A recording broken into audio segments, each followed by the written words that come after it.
고요한 지혜의 샘가에서 잠시 세상의 소음을 뒤로하고 우리 영혼의 깊은 울림에 귀 기울이는 시간입니다.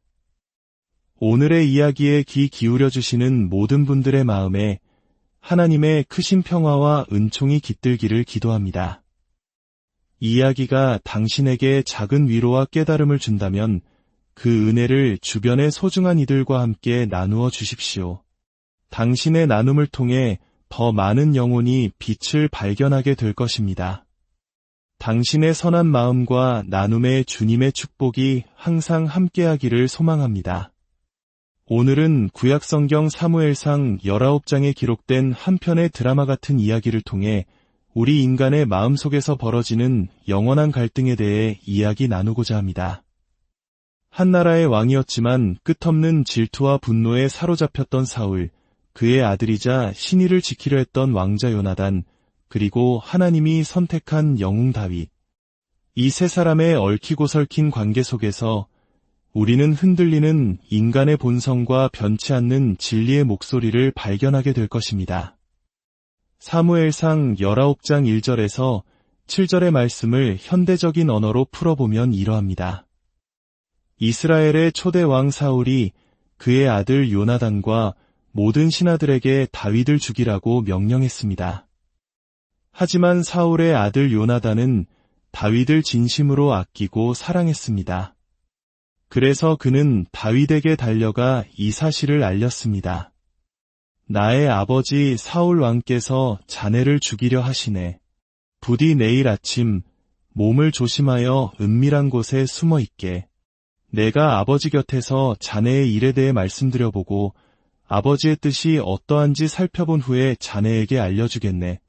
요나단은 아버지 사울 왕에게 나아가 다윗을 변호하며 말했습니다. 왕이시여, 부디 당신의 충성스러운 신하 다윗에게 죄를 짓지 마옵소서. 그는 왕께 어떠한 잘못도 저지르지 않았으며 그가 왕을 위해 행한 모든 일은 이 나라에 큰 유익이 되었습니다.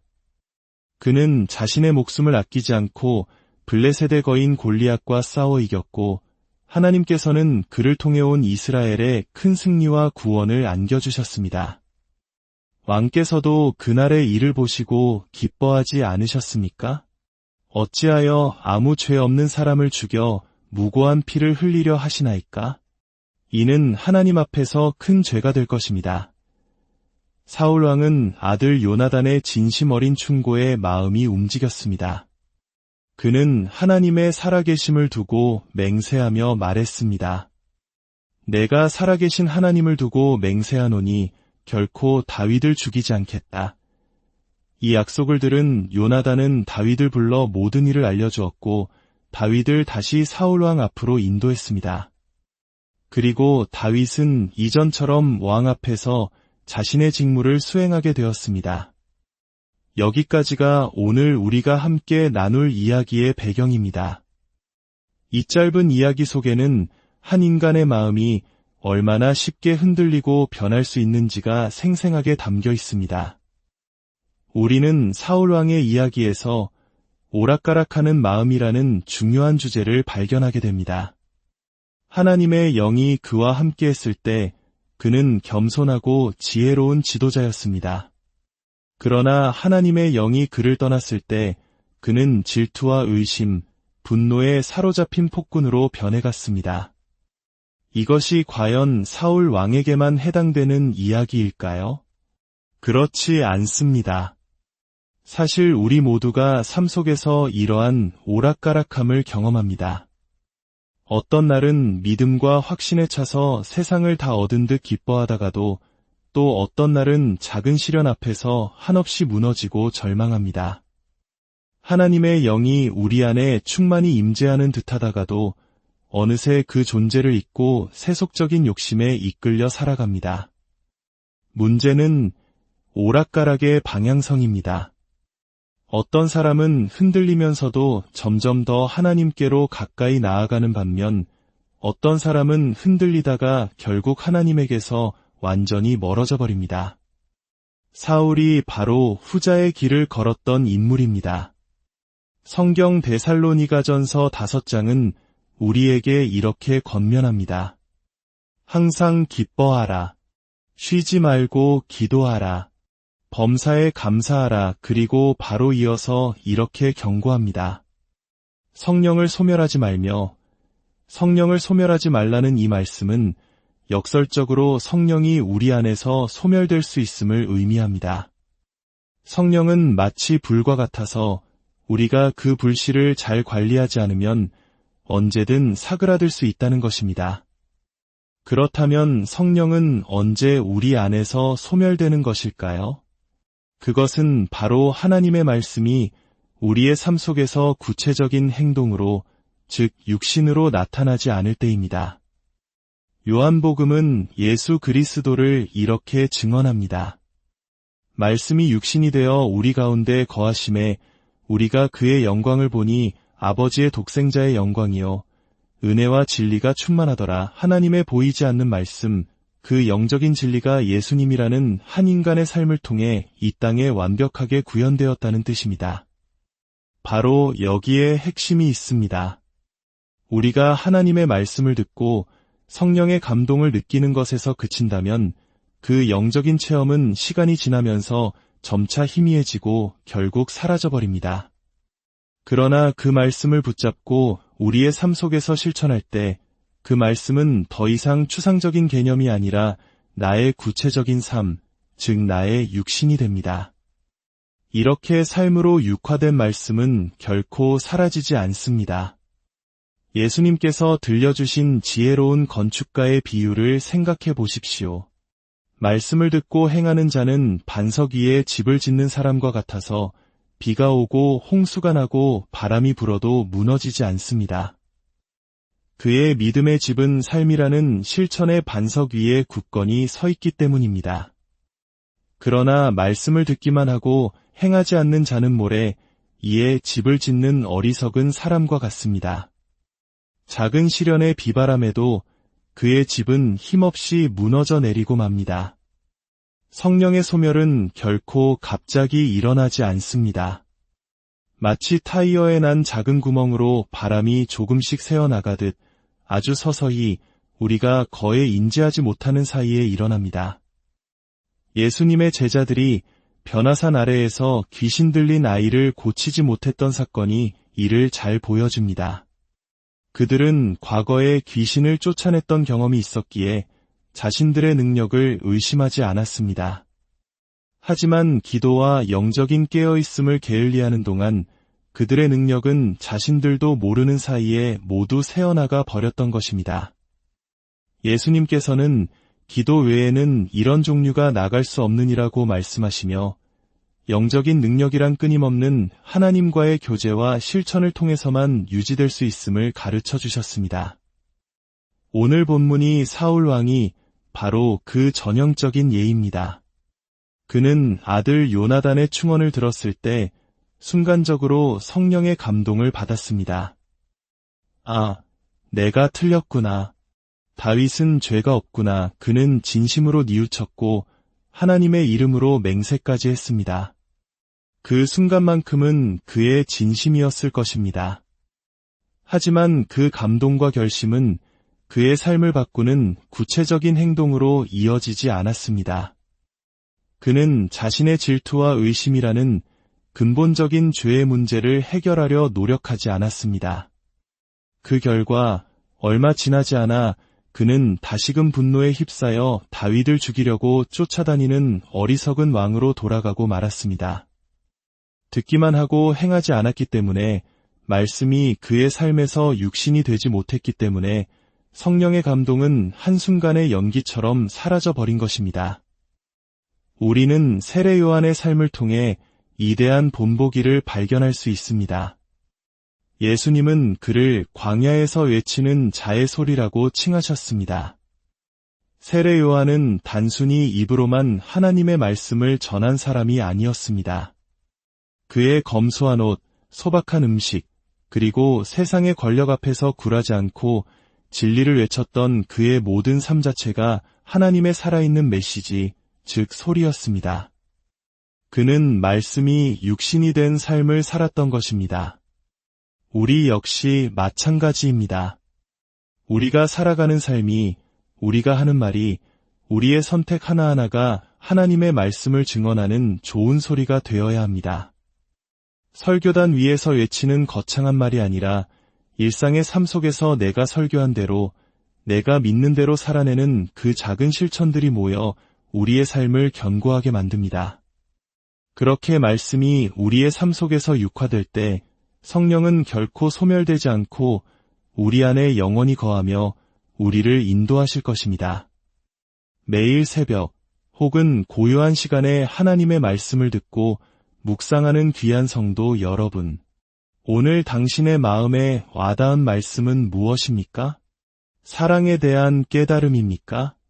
용서에 대한 도전입니까? 아니면 정직에 대한 부르심입니까? 그 깨달음이 마음속의 감동으로만 머물지 않게 하십시오. 그 말씀을 당신의 삶이라는 밭의 씨앗처럼 심으십시오. 그리고 구체적인 행동으로 물을 주고 가꾸십시오. 그리하여 30배, 60배, 100배의 아름다운 삶의 열매를 맺으시기를 바랍니다.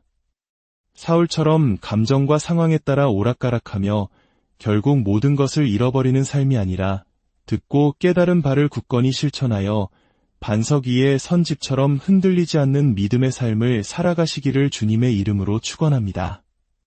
함께 기도하겠습니다. 하나님 아버지, 사울 왕의 모습을 통해 저희의 연약한 모습을 봅니다. 저희 역시 수없이 주님의 말씀을 듣고 감동하며 결단하지만 돌아서면 쉽게 잊어버리고 옛 습관으로 돌아갈 때가 많았음을 고백합니다. 주님, 저희를 불쌍히 여겨 주옵소서. 이제는 듣기만 하는 자가 아니라 듣고 행하는 자가 되게 하여 주옵소서. 오늘 저희에게 주신 깨달음의 말씀이 마음속에만 머무는 것이 아니라 저희의 손과 발을 통해 저희의 일상 속에서 구체적인 삶으로 피어나게 하옵소서. 말씀이 육신이 되는 신비를 매일의 삶 속에서 체험하게 하시고 그리하여 성령의 불이 저희 안에서 결코 꺼지지 않게 지켜주옵소서. 저희의 삶이 세상 속에서 그리스도의 향기를 드러내는 좋은 소리가 되게 하여 주옵소서. 이 모든 말씀 우리 주 예수 그리스도의 이름으로 기도하옵나이다. 아멘. 기억하십시오. 말씀은 성경에서 시작되지만 믿음은 우리의 삶을 통해 완성됩니다. 당신이 오늘 살아내는 그 삶이 바로 당신이 믿는 하나님에 대한 가장 강력한 증거가 될 것입니다. 성령이 당신의 삶이 되어 날마다 승리하는 복된 인생을 살아가시기를 다시 한번 간절히 고요한 지혜의 샘가에서 잠시 세상의 소음을 뒤로하고 우리 영혼의 깊은 울림에 귀 기울이는 시간입니다. 오늘의 이야기에 귀 기울여 주시는 모든 분들의 마음에 하나님의 크신 평화와 은총이 깃들기를 기도합니다. 이 이야기가 당신에게 작은 위로와 깨달음을 준다면 그 은혜를 주변의 소중한 이들과 함께 나누어 주십시오. 당신의 나눔을 통해 더 많은 영혼이 빛을 발견하게 될 것입니다. 당신의 선한 마음과 나눔의 주님의 축복이 항상 함께하기를 소망합니다. 오늘은 구약성경 사무엘상 19장에 기록된 한 편의 드라마 같은 이야기를 통해 우리 인간의 마음속에서 벌어지는 영원한 갈등에 대해 이야기 나누고자 합니다. 한 나라의 왕이었지만 끝없는 질투와 분노에 사로잡혔던 사울, 그의 아들이자 신의를 지키려 했던 왕자 요나단, 그리고 하나님이 선택한 영웅 다윗. 이 세 사람의 얽히고 설킨 관계 속에서 우리는 흔들리는 인간의 본성과 변치 않는 진리의 목소리를 발견하게 될 것입니다. 사무엘상 19장 1절에서 7절의 말씀을 현대적인 언어로 풀어보면 이러합니다. 이스라엘의 초대 왕 사울이 그의 아들 요나단과 모든 신하들에게 다윗을 죽이라고 명령했습니다. 하지만 사울의 아들 요나단은 다윗을 진심으로 아끼고 사랑했습니다. 그래서 그는 다윗에게 달려가 이 사실을 알렸습니다. 나의 아버지 사울 왕께서 자네를 죽이려 하시네. 부디 내일 아침 몸을 조심하여 은밀한 곳에 숨어 있게. 내가 아버지 곁에서 자네의 일에 대해 말씀드려보고 아버지의 뜻이 어떠한지 살펴본 후에 자네에게 알려주겠네. 요나단은 아버지 사울 왕에게 나아가 다윗을 변호하며 말했습니다. 왕이시여, 부디 당신의 충성스러운 신하 다윗에게 죄를 짓지 마옵소서. 그는 왕께 어떠한 잘못도 저지르지 않았으며 그가 왕을 위해 행한 모든 일은 이 나라에 큰 유익이 되었습니다. 그는 자신의 목숨을 아끼지 않고 블레셋의 거인 골리앗과 싸워 이겼고 하나님께서는 그를 통해 온 이스라엘에 큰 승리와 구원을 안겨주셨습니다. 왕께서도 그날의 일을 보시고 기뻐하지 않으셨습니까? 어찌하여 아무 죄 없는 사람을 죽여 무고한 피를 흘리려 하시나이까? 이는 하나님 앞에서 큰 죄가 될 것입니다. 사울 왕은 아들 요나단의 진심 어린 충고에 마음이 움직였습니다. 그는 하나님의 살아계심을 두고 맹세하며 말했습니다. 내가 살아계신 하나님을 두고 맹세하노니 결코 다윗을 죽이지 않겠다. 이 약속을 들은 요나단은 다윗을 불러 모든 일을 알려주었고 다윗을 다시 사울 왕 앞으로 인도했습니다. 그리고 다윗은 이전처럼 왕 앞에서 자신의 직무를 수행하게 되었습니다.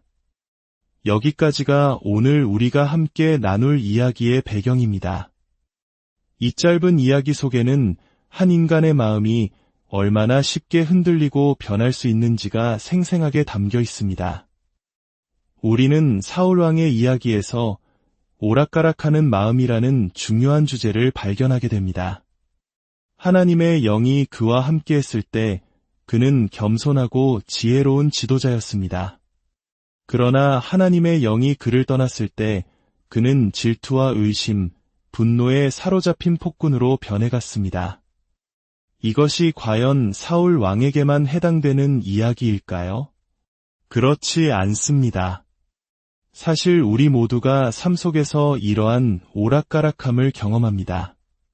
어떤 날은 믿음과 확신에 차서 세상을 다 얻은 듯 기뻐하다가도 또 어떤 날은 작은 시련 앞에서 한없이 무너지고 절망합니다.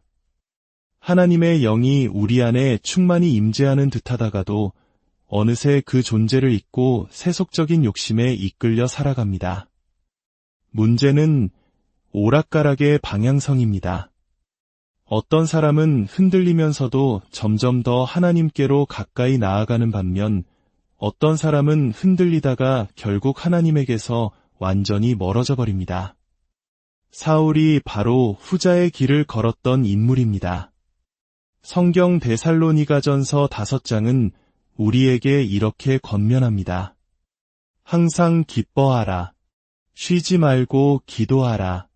범사에 감사하라. 그리고 바로 이어서 이렇게 경고합니다.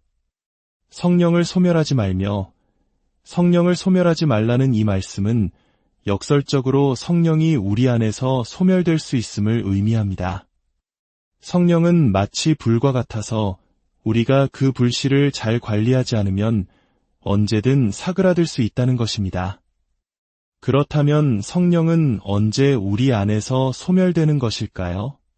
그것은 바로 하나님의 말씀이 우리의 삶 속에서 구체적인 행동으로, 즉 육신으로 나타나지 않을 때입니다. 요한복음은 예수 그리스도를 이렇게 증언합니다. 말씀이 육신이 되어 우리 가운데 거하심에 우리가 그의 영광을 보니 아버지의 독생자의 영광이요 은혜와 진리가 충만하더라. 하나님의 보이지 않는 말씀, 그 영적인 진리가 예수님이라는 한 인간의 삶을 통해 이 땅에 완벽하게 구현되었다는 뜻입니다. 바로 여기에 핵심이 있습니다. 우리가 하나님의 말씀을 듣고 성령의 감동을 느끼는 것에서 그친다면 그 영적인 체험은 시간이 지나면서 점차 희미해지고 결국 사라져버립니다. 그러나 그 말씀을 붙잡고 우리의 삶 속에서 실천할 때 그 말씀은 더 이상 추상적인 개념이 아니라 나의 구체적인 삶, 즉 나의 육신이 됩니다. 이렇게 삶으로 육화된 말씀은 결코 사라지지 않습니다. 예수님께서 들려주신 지혜로운 건축가의 비유를 생각해 보십시오. 말씀을 듣고 행하는 자는 반석 위에 집을 짓는 사람과 같아서 비가 오고 홍수가 나고 바람이 불어도 무너지지 않습니다. 그의 믿음의 집은 삶이라는 실천의 반석 위에 굳건히 서 있기 때문입니다. 그러나 말씀을 듣기만 하고 행하지 않는 자는 모래, 이에 집을 짓는 어리석은 사람과 같습니다. 작은 시련의 비바람에도 그의 집은 힘없이 무너져 내리고 맙니다. 성령의 소멸은 결코 갑자기 일어나지 않습니다. 마치 타이어에 난 작은 구멍으로 바람이 조금씩 새어나가듯 아주 서서히 우리가 거의 인지하지 못하는 사이에 일어납니다.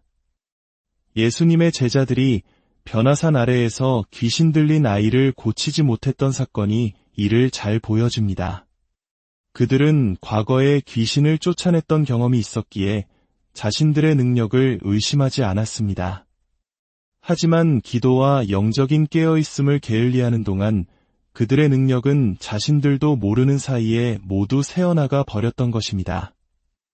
예수님께서는 기도 외에는 이런 종류가 나갈 수 없느니라고 말씀하시며 영적인 능력이란 끊임없는 하나님과의 교제와 실천을 통해서만 유지될 수 있음을 가르쳐 주셨습니다. 오늘 본문이 사울 왕이 바로 그 전형적인 예입니다. 그는 아들 요나단의 충언을 들었을 때 순간적으로 성령의 감동을 받았습니다. 아, 내가 틀렸구나. 다윗은 죄가 없구나. 그는 진심으로 뉘우쳤고 하나님의 이름으로 맹세까지 했습니다. 그 순간만큼은 그의 진심이었을 것입니다. 하지만 그 감동과 결심은 그의 삶을 바꾸는 구체적인 행동으로 이어지지 않았습니다. 그는 자신의 질투와 의심이라는 근본적인 죄의 문제를 해결하려 노력하지 않았습니다. 그 결과 얼마 지나지 않아 그는 다시금 분노에 휩싸여 다윗을 죽이려고 쫓아다니는 어리석은 왕으로 돌아가고 말았습니다. 듣기만 하고 행하지 않았기 때문에 말씀이 그의 삶에서 육신이 되지 못했기 때문에 성령의 감동은 한순간의 연기처럼 사라져버린 것입니다. 우리는 세례 요한의 삶을 통해 이대한 본보기를 발견할 수 있습니다. 예수님은 그를 광야에서 외치는 자의 소리라고 칭하셨습니다. 세례 요한은 단순히 입으로만 하나님의 말씀을 전한 사람이 아니었습니다. 그의 검소한 옷, 소박한 음식, 그리고 세상의 권력 앞에서 굴하지 않고 진리를 외쳤던 그의 모든 삶 자체가 하나님의 살아있는 메시지, 즉 소리였습니다. 그는 말씀이 육신이 된 삶을 살았던 것입니다. 우리 역시 마찬가지입니다. 우리가 살아가는 삶이, 우리가 하는 말이, 우리의 선택 하나하나가 하나님의 말씀을 증언하는 좋은 소리가 되어야 합니다. 설교단 위에서 외치는 거창한 말이 아니라 일상의 삶 속에서 내가 설교한 대로, 내가 믿는 대로 살아내는 그 작은 실천들이 모여 우리의 삶을 견고하게 만듭니다. 그렇게 말씀이 우리의 삶 속에서 육화될 때 성령은 결코 소멸되지 않고 우리 안에 영원히 거하며 우리를 인도하실 것입니다. 매일 새벽 혹은 고요한 시간에 하나님의 말씀을 듣고 묵상하는 귀한 성도 여러분, 오늘 당신의 마음에 와닿은 말씀은 무엇입니까? 사랑에 대한 깨달음입니까? 용서에 대한 도전입니까? 아니면 정직에 대한 부르심입니까? 그 깨달음이 마음속의 감동으로만 머물지 않게 하십시오. 그 말씀을 당신의 삶이라는 밭의 씨앗처럼 심으십시오. 그리고 구체적인 행동으로 물을 주고 가꾸십시오. 그리하여 30배, 60배, 100배의 아름다운 삶의 열매를 맺으시기를 바랍니다. 사울처럼 감정과 상황에 따라 오락가락하며 결국 모든 것을 잃어버리는 삶이 아니라 듣고 깨달은 바를 굳건히 실천하여 반석 위의 선집처럼 흔들리지 않는 믿음의 삶을 살아가시기를 주님의 이름으로 축원합니다. 함께 기도하겠습니다. 하나님 아버지, 사울 왕의 모습을 통해 저희의 연약한 모습을 봅니다. 저희 역시 수없이 주님의 말씀을 듣고 감동하며 결단하지만 돌아서면 쉽게 잊어버리고 옛 습관으로 돌아갈 때가 많았음을 고백합니다. 주님, 저희를 불쌍히 여겨 주옵소서. 이제는 듣기만 하는 자가 아니라 듣고 행하는 자가 되게 하여 주옵소서. 오늘 저희에게 주신 깨달음의 말씀이 마음속에만 머무는 것이 아니라 저희의 손과 발을 통해 저희의 일상 속에서 구체적인 삶으로 피어나게 하옵소서. 말씀이 육신이 되는 신비를 매일의 삶 속에서 체험하게 하시고 그리하여 성령의 불이 저희 안에서 결코 꺼지지 않게 지켜주옵소서. 저희의 삶이 세상 속에서 그리스도의 향기를 드러내는 좋은 소리가 되게 하여 주옵소서. 이 모든 말씀 우리 주 예수 그리스도의 이름으로 기도하옵나이다. 아멘. 기억하십시오. 말씀은 성경에서 시작되지만 믿음은 우리의 삶을 통해 완성됩니다. 당신이 오늘 살아내는 그 삶이 바로 당신이 믿는 하나님에 대한 가장 강력한 증거가 될 것입니다. 성령이 당신의 삶이 되어 날마다 승리하는 복된 인생을 살아가시기를 다시 한번 간절히 고요한 지혜의 샘가에서 잠시 세상의 소음을 뒤로하고 우리 영혼의 깊은 울림에 귀 기울이는 시간입니다. 오늘의 이야기에 귀 기울여 주시는 모든 분들의 마음에 하나님의 크신 평화와 은총이 깃들기를 기도합니다. 이야기가 당신에게 작은 위로와 깨달음을 준다면 그 은혜를 주변의 소중한 이들과 함께 나누어 주십시오. 당신의 나눔을 통해 더 많은 영혼이 빛을 발견하게 될 것입니다. 당신의 선한 마음과 나눔의 주님의 축복이 항상 함께하기를 소망합니다.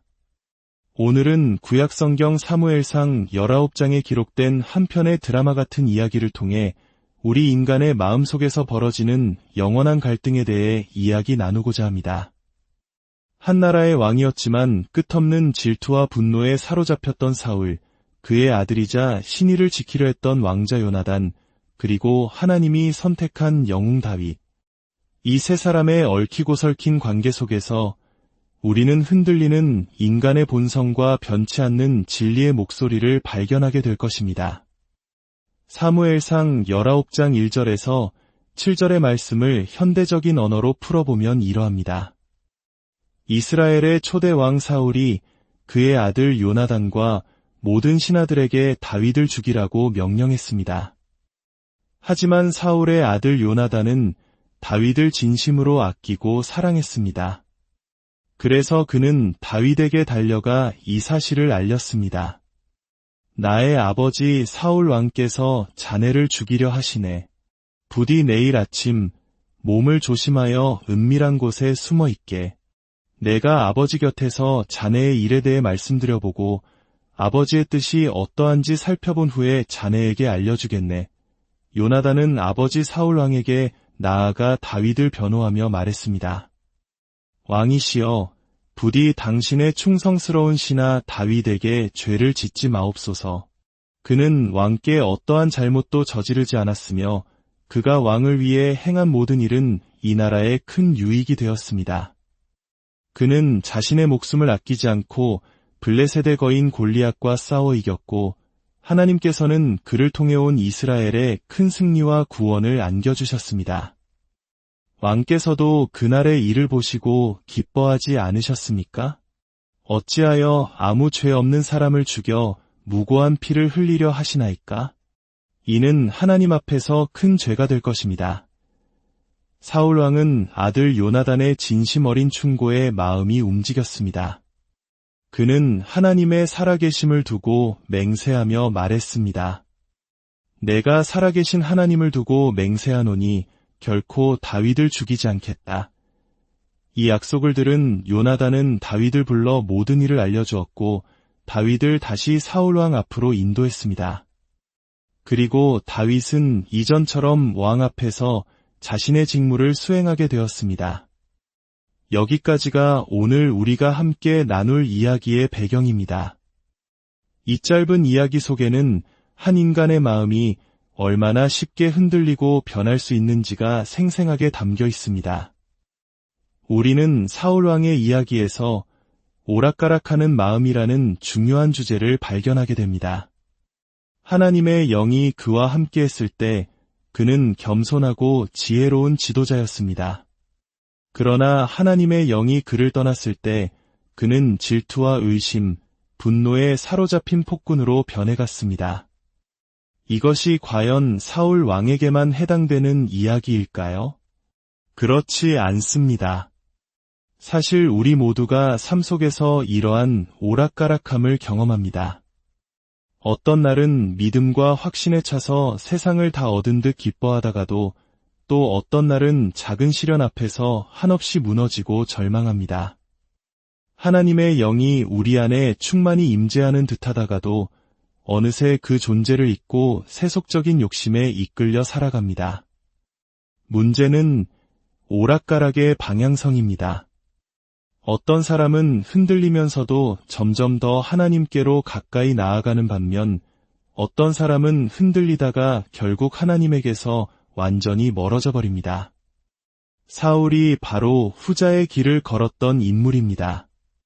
성경 데살로니가전서 5장은 우리에게 이렇게 권면합니다. 항상 기뻐하라. 쉬지 말고 기도하라. 범사에 감사하라. 그리고 바로 이어서 이렇게 경고합니다. 성령을 소멸하지 말며 성령을 소멸하지 말라는 이 말씀은 역설적으로 성령이 우리 안에서 소멸될 수 있음을 의미합니다. 성령은 마치 불과 같아서 우리가 그 불씨를 잘 관리하지 않으면 언제든 사그라들 수 있다는 것입니다. 그렇다면 성령은 언제 우리 안에서 소멸되는 것일까요? 그것은 바로 하나님의 말씀이 우리의 삶 속에서 구체적인 행동으로, 즉 육신으로 나타나지 않을 때입니다. 요한복음은 예수 그리스도를 이렇게 증언합니다. 말씀이 육신이 되어 우리 가운데 거하심에 우리가 그의 영광을 보니 아버지의 독생자의 영광이요 은혜와 진리가 충만하더라. 하나님의 보이지 않는 말씀, 그 영적인 진리가 예수님이라는 한 인간의 삶을 통해 이 땅에 완벽하게 구현되었다는 뜻입니다. 바로 여기에 핵심이 있습니다. 우리가 하나님의 말씀을 듣고 성령의 감동을 느끼는 것에서 그친다면 그 영적인 체험은 시간이 지나면서 점차 희미해지고 결국 사라져버립니다.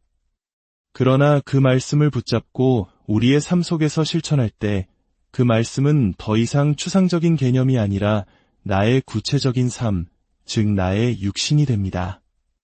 이렇게 삶으로 육화된 말씀은 결코 사라지지 않습니다. 예수님께서 들려주신 지혜로운 건축가의 비유를 생각해 보십시오. 말씀을 듣고 행하는 자는 반석 위에 집을 짓는 사람과 같아서 비가 오고 홍수가 나고 바람이 불어도 무너지지 않습니다. 그의 믿음의 집은 삶이라는 실천의 반석 위에 굳건히 서 있기 때문입니다. 그러나 말씀을 듣기만 하고 행하지 않는 자는 모래 이에 집을 짓는 어리석은 사람과 같습니다. 작은 시련의 비바람에도 그의 집은 힘없이 무너져 내리고 맙니다. 성령의 소멸은 결코 갑자기 일어나지 않습니다. 마치 타이어에 난 작은 구멍으로 바람이 조금씩 새어나가듯 아주 서서히 우리가 거의 인지하지 못하는 사이에 일어납니다. 예수님의 제자들이 변화산 아래에서 귀신 들린 아이를 고치지 못했던 사건이 이를 잘 보여줍니다. 그들은 과거에 귀신을 쫓아냈던 경험이 있었기에 자신들의 능력을 의심하지 않았습니다.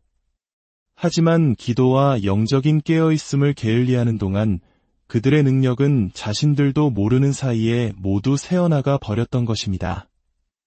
예수님께서는 기도 외에는 이런 종류가 나갈 수 없느니라고 말씀하시며 영적인 능력이란 끊임없는 하나님과의 교제와 실천을 통해서만 유지될 수 있음을 가르쳐 주셨습니다.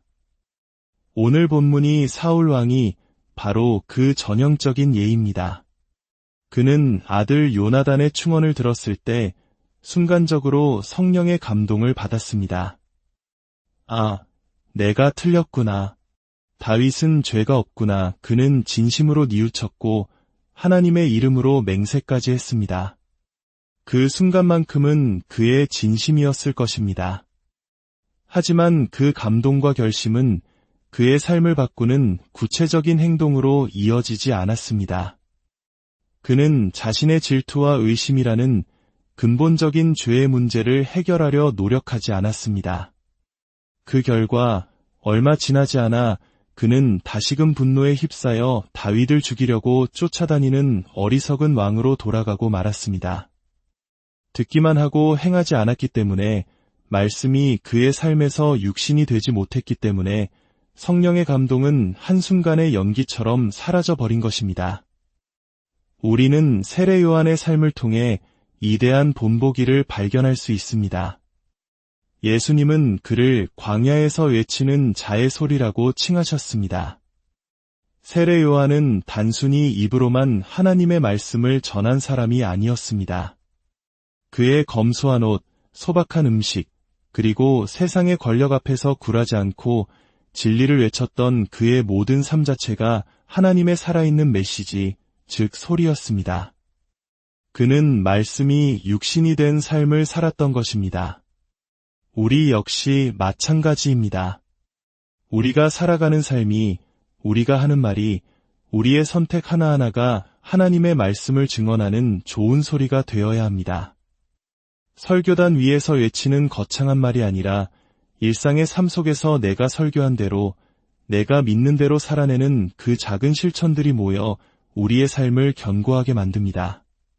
그렇게 말씀이 우리의 삶 속에서 육화될 때 성령은 결코 소멸되지 않고 우리 안에 영원히 거하며 우리를 인도하실 것입니다.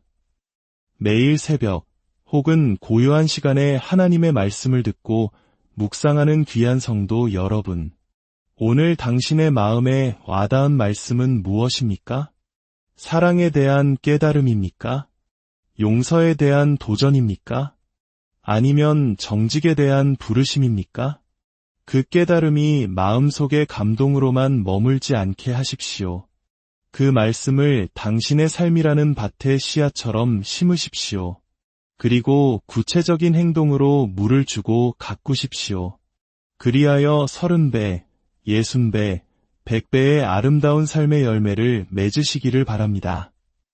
사울처럼 감정과 상황에 따라 오락가락하며 결국 모든 것을 잃어버리는 삶이 아니라 듣고 깨달은 바를 굳건히 실천하여 반석 위의 선집처럼 흔들리지 않는 믿음의 삶을 살아가시기를 주님의 이름으로 축원합니다. 함께 기도하겠습니다. 하나님 아버지, 사울 왕의 모습을 통해 저희의 연약한 모습을 봅니다. 저희 역시 수없이 주님의 말씀을 듣고 감동하며 결단하지만 돌아서면 쉽게 잊어버리고 옛 습관으로 돌아갈 때가 많았음을 고백합니다. 주님, 저희를 불쌍히 여겨 주옵소서. 이제는 듣기만 하는 자가 아니라 듣고 행하는 자가 되게 하여 주옵소서. 오늘 저희에게 주신 깨달음의 말씀이 마음속에만 머무는 것이 아니라 저희의 손과 발을 통해 저희의 일상 속에서 구체적인 삶으로 피어나게 하옵소서. 말씀이 육신이 되는 신비를 매일의 삶 속에서 체험하게 하시고 그리하여 성령의 불이 저희 안에서 결코 꺼지지 않게 지켜주옵소서. 저희의 삶이 세상 속에서 그리스도의 향기를 드러내는 좋은 소리가 되게 하여 주옵소서. 이 모든 말씀 우리 주 예수 그리스도의 이름으로 기도하옵나이다. 아멘. 기억하십시오. 말씀은 성경에서 시작되지만 믿음은 우리의 삶을 통해 완성됩니다. 당신이 오늘 살아내는 그 삶이 바로 당신이 믿는 하나님에 대한 가장 강력한 증거가 될 것입니다. 성령이 당신의 삶이 되어 날마다 승리하는 복된 인생을 살아가시기를 다시 한번 간절히 고요한 지혜의 샘가에서 잠시 세상의 소음을 뒤로하고 우리 영혼의 깊은 울림에 귀 기울이는 시간입니다. 오늘의 이야기에 귀 기울여 주시는 모든 분들의 마음에 하나님의 크신 평화와 은총이 깃들기를 기도합니다. 이 이야기가 당신에게 작은 위로와 깨달음을 준다면 그 은혜를 주변의 소중한 이들과 함께 나누어 주십시오. 당신의 나눔을 통해 더 많은 영혼이 빛을 발견하게 될 것입니다. 당신의 선한 마음과 나눔의 주님의 축복이 항상 함께하기를 소망합니다. 오늘은 구약성경 사무엘상 19장에 기록된 한 편의 드라마 같은 이야기를 통해 우리 인간의 마음속에서 벌어지는 영원한 갈등에 대해 이야기 나누고자 합니다. 한 나라의 왕이었지만 끝없는 질투와 분노에 사로잡혔던 사울, 그의 아들이자 신의를 지키려 했던 왕자 요나단, 그리고 하나님이 선택한 영웅 다윗.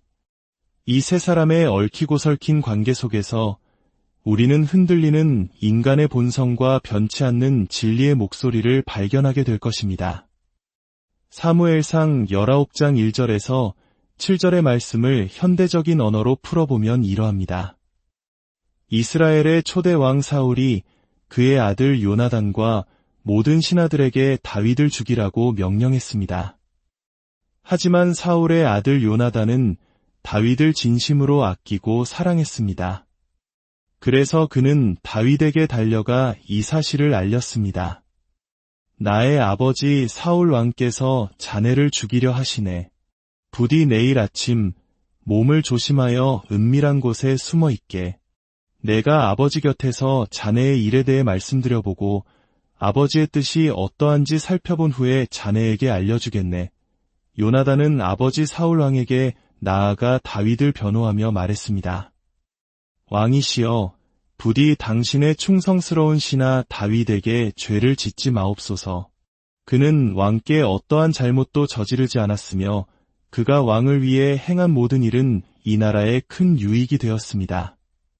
그는 자신의 목숨을 아끼지 않고 블레셋의 거인 골리앗과 싸워 이겼고 하나님께서는 그를 통해 온 이스라엘에 큰 승리와 구원을 안겨주셨습니다. 왕께서도 그날의 일을 보시고 기뻐하지 않으셨습니까? 어찌하여 아무 죄 없는 사람을 죽여 무고한 피를 흘리려 하시나이까? 이는 하나님 앞에서 큰 죄가 될 것입니다. 사울 왕은 아들 요나단의 진심 어린 충고에 마음이 움직였습니다. 그는 하나님의 살아계심을 두고 맹세하며 말했습니다. 내가 살아계신 하나님을 두고 맹세하노니 결코 다윗을 죽이지 않겠다. 이 약속을 들은 요나단은 다윗을 불러 모든 일을 알려주었고 다윗을 다시 사울 왕 앞으로 인도했습니다. 그리고 다윗은 이전처럼 왕 앞에서 자신의 직무를 수행하게 되었습니다. 여기까지가 오늘 우리가 함께 나눌 이야기의 배경입니다.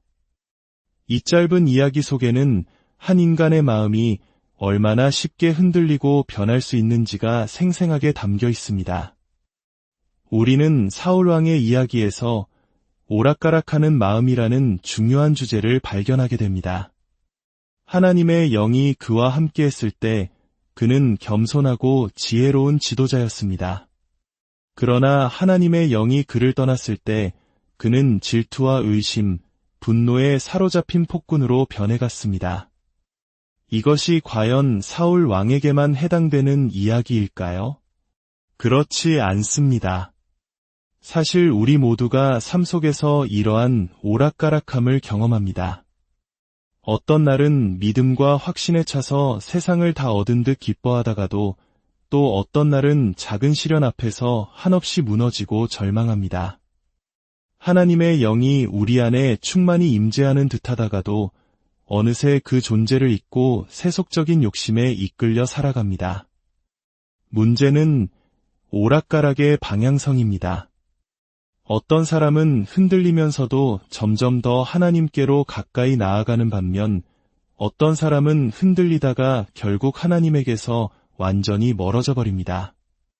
사울이 바로 후자의 길을 걸었던 인물입니다.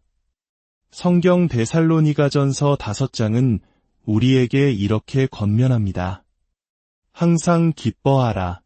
쉬지 말고 기도하라. 범사에 감사하라. 그리고 바로 이어서 이렇게 경고합니다. 성령을 소멸하지 말며 성령을 소멸하지 말라는 이 말씀은 역설적으로 성령이 우리 안에서 소멸될 수 있음을 의미합니다. 성령은 마치 불과 같아서 우리가 그 불씨를 잘 관리하지 않으면 언제든 사그라들 수 있다는 것입니다. 그렇다면 성령은 언제 우리 안에서 소멸되는 것일까요? 그것은 바로 하나님의 말씀이 우리의 삶 속에서 구체적인 행동으로, 즉 육신으로 나타나지 않을 때입니다. 요한복음은 예수 그리스도를 이렇게 증언합니다. 말씀이 육신이 되어 우리 가운데 거하심에 우리가 그의 영광을 보니 아버지의 독생자의 영광이요 은혜와 진리가 충만하더라. 하나님의 보이지 않는 말씀, 그 영적인 진리가 예수님이라는 한 인간의 삶을 통해 이 땅에 완벽하게 구현되었다는 뜻입니다. 바로 여기에 핵심이 있습니다.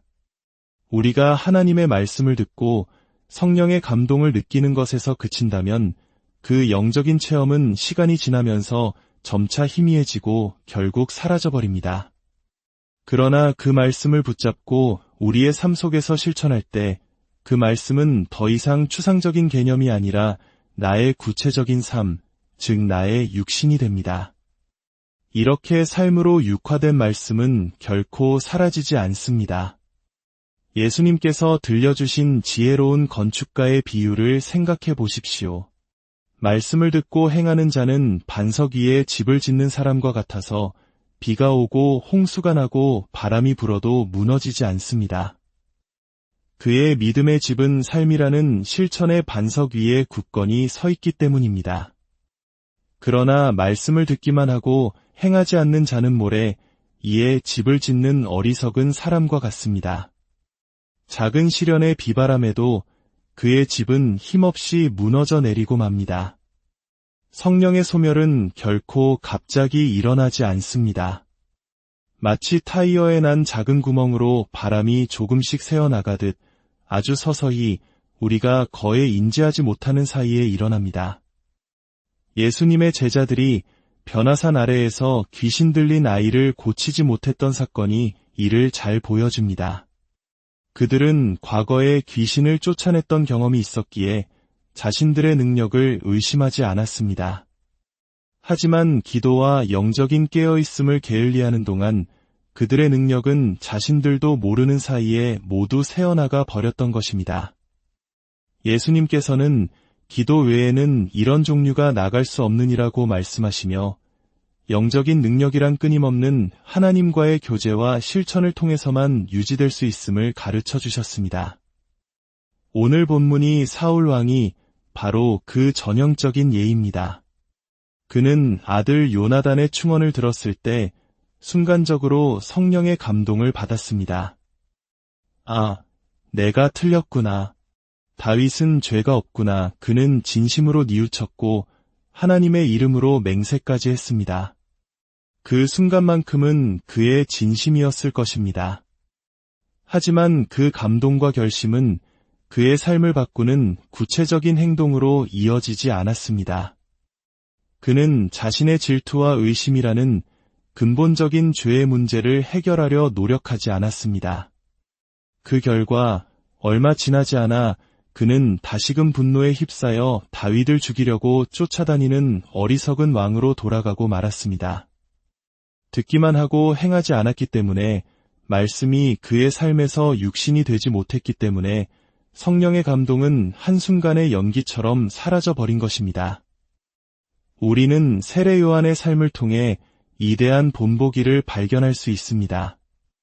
예수님은 그를 광야에서 외치는 자의 소리라고 칭하셨습니다. 세례 요한은 단순히 입으로만 하나님의 말씀을 전한 사람이 아니었습니다. 그의 검소한 옷, 소박한 음식, 그리고 세상의 권력 앞에서 굴하지 않고 진리를 외쳤던 그의 모든 삶 자체가 하나님의 살아있는 메시지, 즉 소리였습니다. 그는 말씀이 육신이 된 삶을 살았던 것입니다. 우리 역시 마찬가지입니다. 우리가 살아가는 삶이, 우리가 하는 말이, 우리의 선택 하나하나가 하나님의 말씀을 증언하는 좋은 소리가 되어야 합니다. 설교단 위에서 외치는 거창한 말이 아니라 일상의 삶 속에서 내가 설교한 대로, 내가 믿는 대로 살아내는 그 작은 실천들이 모여 우리의 삶을 견고하게 만듭니다. 그렇게 말씀이 우리의 삶 속에서 육화될 때 성령은 결코 소멸되지 않고 우리 안에 영원히 거하며 우리를 인도하실 것입니다. 매일 새벽 혹은 고요한 시간에 하나님의 말씀을 듣고 묵상하는 귀한 성도 여러분, 오늘 당신의 마음에 와닿은 말씀은 무엇입니까? 사랑에 대한 깨달음입니까? 용서에 대한 도전입니까? 아니면 정직에 대한 부르심입니까? 그 깨달음이 마음속의 감동으로만 머물지 않게 하십시오. 그 말씀을 당신의 삶이라는 밭의 씨앗처럼 심으십시오. 그리고 구체적인 행동으로 물을 주고 가꾸십시오. 그리하여 30배, 60배, 100배의 아름다운 삶의 열매를 맺으시기를 바랍니다. 사울처럼 감정과 상황에 따라 오락가락하며 결국 모든 것을 잃어버리는 삶이 아니라 듣고 깨달은 바를 굳건히 실천하여 반석 위의 선집처럼 흔들리지 않는 믿음의 삶을 살아가시기를 주님의 이름으로 축원합니다. 함께 기도하겠습니다. 하나님 아버지, 사울 왕의 모습을 통해 저희의 연약한 모습을 봅니다. 저희 역시 수없이 주님의 말씀을 듣고 감동하며 결단하지만 돌아서면 쉽게 잊어버리고 옛 습관으로 돌아갈 때가 많았음을 고백합니다. 주님, 저희를 불쌍히 여겨 주옵소서. 이제는 듣기만 하는 자가 아니라 듣고 행하는 자가 되게 하여 주옵소서. 오늘 저희에게 주신 깨달음의 말씀이 마음속에만 머무는 것이 아니라 저희의 손과 발을 통해 저희의 일상 속에서 구체적인 삶으로 피어나게 하옵소서. 말씀이 육신이 되는 신비를 매일의 삶 속에서 체험하게 하시고 그리하여 성령의 불이 저희 안에서 결코 꺼지지 않게 지켜주옵소서. 저희의 삶이 세상 속에서 그리스도의 향기를 드러내는 좋은 소리가 되게 하여 주옵소서. 이 모든 말씀 우리 주 예수 그리스도의 이름으로 기도하옵나이다. 아멘. 기억하십시오. 말씀은 성경에서 시작되지만 믿음은 우리의 삶을 통해 완성됩니다. 당신이 오늘 살아내는 그 삶이 바로 당신이 믿는 하나님에 대한 가장 강력한 증거가 될 것입니다. 성령이 당신의 삶이 되어 날마다 승리하는 복된 인생을 살아가시기를 다시 한번 간절히 고요한 지혜의 샘가에서 잠시 세상의 소음을 뒤로하고 우리 영혼의 깊은 울림에 귀 기울이는 시간입니다. 오늘의 이야기에 귀 기울여 주시는 모든 분들의 마음에 하나님의 크신 평화와 은총이 깃들기를 기도합니다. 이 이야기가 당신에게 작은 위로와 깨달음을 준다면 그 은혜를 주변의 소중한 이들과 함께 나누어 주십시오. 당신의 나눔을 통해 더 많은 영혼이 빛을 발견하게 될 것입니다. 당신의 선한 마음과 나눔의 주님의 축복이 항상 함께하기를 소망합니다. 오늘은 구약성경 사무엘상 19장에 기록된 한 편의 드라마 같은 이야기를 통해 우리 인간의 마음속에서 벌어지는 영원한 갈등에 대해 이야기 나누고자 합니다. 한 나라의 왕이었지만 끝없는 질투와 분노에 사로잡혔던 사울, 그의 아들이자 신의를 지키려 했던 왕자 요나단, 그리고 하나님이 선택한 영웅 다윗. 이 세 사람의 얽히고 설킨 관계 속에서 우리는 흔들리는 인간의 본성과 변치 않는 진리의 목소리를 발견하게 될 것입니다. 사무엘상 19장 1절에서 7절의 말씀을 현대적인 언어로 풀어보면 이러합니다. 이스라엘의 초대 왕 사울이 그의 아들 요나단과 모든 신하들에게 다윗을 죽이라고 명령했습니다. 하지만 사울의 아들 요나단은 다윗을 진심으로 아끼고 사랑했습니다. 그래서 그는 다윗에게 달려가 이 사실을 알렸습니다. 나의 아버지 사울 왕께서 자네를 죽이려 하시네. 부디 내일 아침 몸을 조심하여 은밀한 곳에 숨어 있게. 내가 아버지 곁에서 자네의 일에 대해 말씀드려보고 아버지의 뜻이 어떠한지 살펴본 후에 자네에게 알려주겠네. 요나단은 아버지 사울 왕에게 나아가 다윗을 변호하며 말했습니다. 왕이시여, 부디 당신의 충성스러운 신하 다윗에게 죄를 짓지 마옵소서. 그는 왕께 어떠한 잘못도 저지르지 않았으며 그가 왕을 위해 행한 모든 일은 이 나라에 큰 유익이 되었습니다. 그는 자신의 목숨을 아끼지 않고 블레셋의 거인 골리앗과 싸워 이겼고 하나님께서는 그를 통해 온 이스라엘에 큰 승리와 구원을 안겨주셨습니다. 왕께서도 그날의 일을 보시고 기뻐하지 않으셨습니까? 어찌하여 아무 죄 없는 사람을 죽여 무고한 피를 흘리려 하시나이까? 이는 하나님 앞에서 큰 죄가 될 것입니다. 사울왕은 아들 요나단의 진심 어린 충고에 마음이 움직였습니다. 그는 하나님의 살아계심을 두고 맹세하며 말했습니다. 내가 살아계신 하나님을 두고 맹세하노니 결코 다윗을 죽이지 않겠다. 이 약속을 들은 요나단은 다윗을 불러 모든 일을 알려주었고 다윗을 다시 사울왕 앞으로 인도했습니다. 그리고 다윗은 이전처럼 왕 앞에서 자신의 직무를 수행하게 되었습니다. 여기까지가 오늘 우리가 함께 나눌 이야기의 배경입니다. 이 짧은 이야기 속에는 한 인간의 마음이 얼마나 쉽게 흔들리고 변할 수 있는지가 생생하게 담겨 있습니다. 우리는 사울왕의 이야기에서 오락가락하는 마음이라는 중요한 주제를 발견하게 됩니다. 하나님의 영이 그와 함께 했을 때 그는 겸손하고 지혜로운 지도자였습니다. 그러나 하나님의 영이 그를 떠났을 때 그는 질투와 의심, 분노에 사로잡힌 폭군으로 변해갔습니다. 이것이 과연 사울 왕에게만 해당되는 이야기일까요? 그렇지 않습니다. 사실 우리 모두가 삶 속에서 이러한 오락가락함을 경험합니다. 어떤 날은 믿음과 확신에 차서 세상을 다 얻은 듯 기뻐하다가도 또 어떤 날은 작은 시련 앞에서 한없이 무너지고 절망합니다. 하나님의 영이 우리 안에 충만히 임재하는 듯하다가도 어느새 그 존재를 잊고 세속적인 욕심에 이끌려 살아갑니다. 문제는 오락가락의 방향성입니다. 어떤 사람은 흔들리면서도 점점 더 하나님께로 가까이 나아가는 반면 어떤 사람은 흔들리다가 결국 하나님에게서 완전히 멀어져 버립니다. 사울이 바로 후자의 길을 걸었던 인물입니다. 성경 데살로니가전서 5장은 우리에게 이렇게 권면합니다.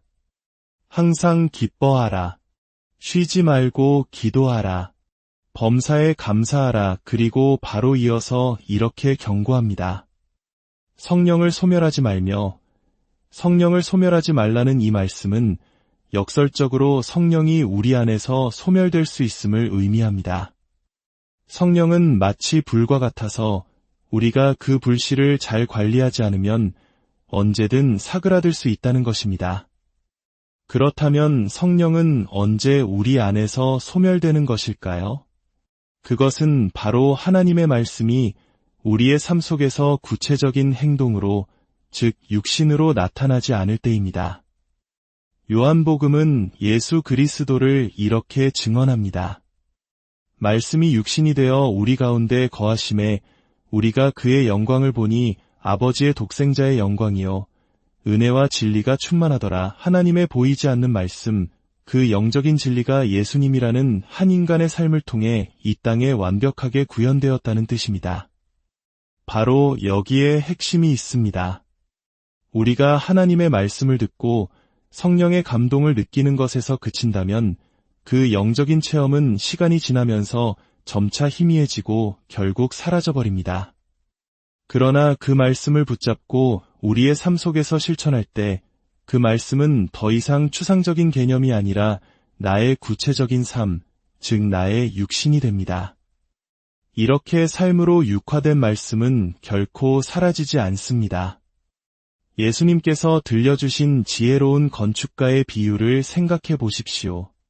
말씀을 듣고 행하는 자는 반석 위에 집을 짓는 사람과 같아서 비가 오고 홍수가 나고 바람이 불어도 무너지지 않습니다. 그의 믿음의 집은 삶이라는 실천의 반석 위에 굳건히 서 있기 때문입니다. 그러나 말씀을 듣기만 하고 행하지 않는 자는 모래 이에 집을 짓는 어리석은 사람과 같습니다. 작은 시련의 비바람에도 그의 집은 힘없이 무너져 내리고 맙니다. 성령의 소멸은 결코 갑자기 일어나지 않습니다. 마치 타이어에 난 작은 구멍으로 바람이 조금씩 새어나가듯 아주 서서히 우리가 거의 인지하지 못하는 사이에 일어납니다. 예수님의 제자들이 변화산 아래에서 귀신 들린 아이를 고치지 못했던 사건이 이를 잘 보여줍니다. 그들은 과거에 귀신을 쫓아냈던 경험이 있었기에 자신들의 능력을 의심하지 않았습니다.